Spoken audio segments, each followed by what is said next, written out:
Residents of Nelson Mandela Bay's Lapland are decrying the government's slow pace in providing housing assistance. This after they were displaced by devastating floods. Last week, they led a protest demanding answers about government's promises to help with recovery efforts. Newzroom Afrika's Sipha Kema is back in the community and joins us live now from there with an update. Sipha, what is the latest around the story? Good morning. Good morning, Masichaba. Well, what is currently happening is that, well, let me first tell you where we are. We are in Lapland, the informal settlement here in Kariga, where all this talk and discussion is about. It's about this area that we're in right now.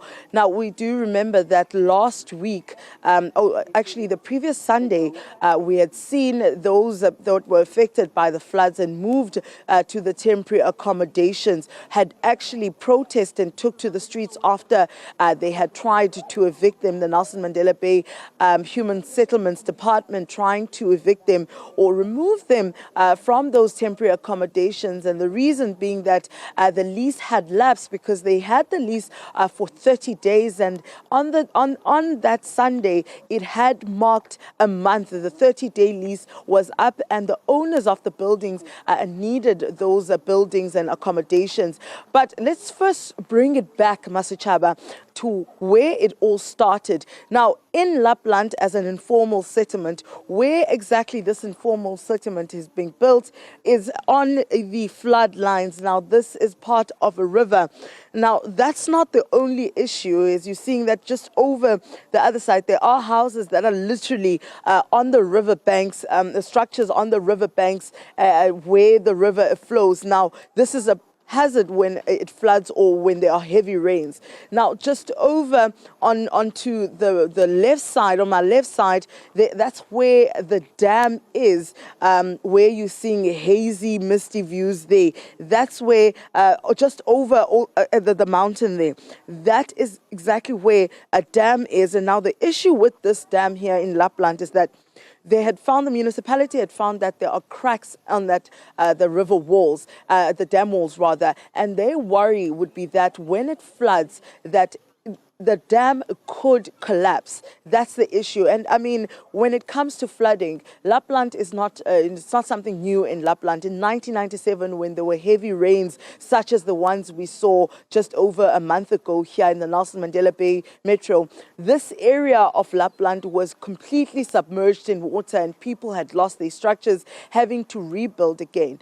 Now, the issue here is that some of the residents are saying that they've been here for years. They've been waiting for houses for over 15 years, Masichaba, saying that initially they had built just over that site where you are seeing the houses over the hill there. That's where they had actually built before. But then they were evicted from that area and they decided to use this land as a form of building their structures where they could reside. But of course, it is in a low-lying area, it is in a dangerous area, and therefore that's why they were relocated during the floods. Now, some people had actually lost their homes and their structures, but some of them didn't.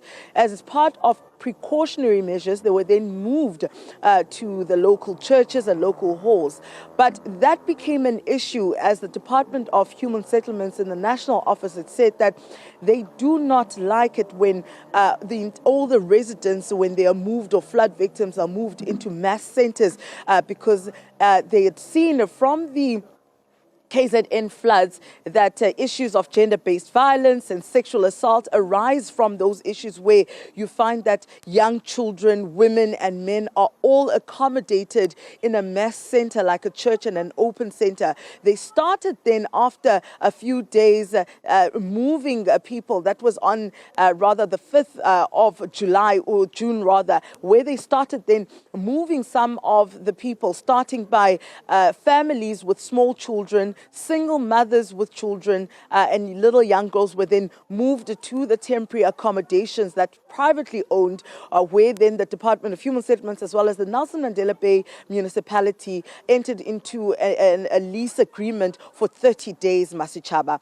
But of course, 30 days then went by and people were promised to be moved to temporary structures from those temporary accommodations. Now, it seems as though the TRUs are not done yet. They are not done constructing them.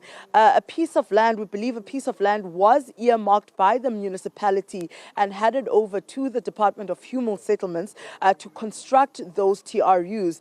But people were confused at that time, not knowing what exactly is happening or if these TRUs even exist, Masichaba. But then, the municipality on Friday, we hear that the mayor did visit Lapland to come and talk to the people after they were moved. So after that protest last week, Sunday, people were indeed moved later in the night back into Lapland by the police. The police evicted them and moved them back into Lapland, the dangerous areas. Now, as we go along today, putting a focus on Lapland and what exactly has happened, we're going to be talking to some of the residents. We're also going to be talking to the Department of Human Settlements. They've actually issued an up sound for us, as well as a media statement on what exactly is happening with those TRUs that they were supposed to construct for the people of Lapland. But we will also try to reach out to the municipality. We have been unsuccessful in the past talking to them about this matter of Lapland. Even last week when there were protests, they were not available for comment.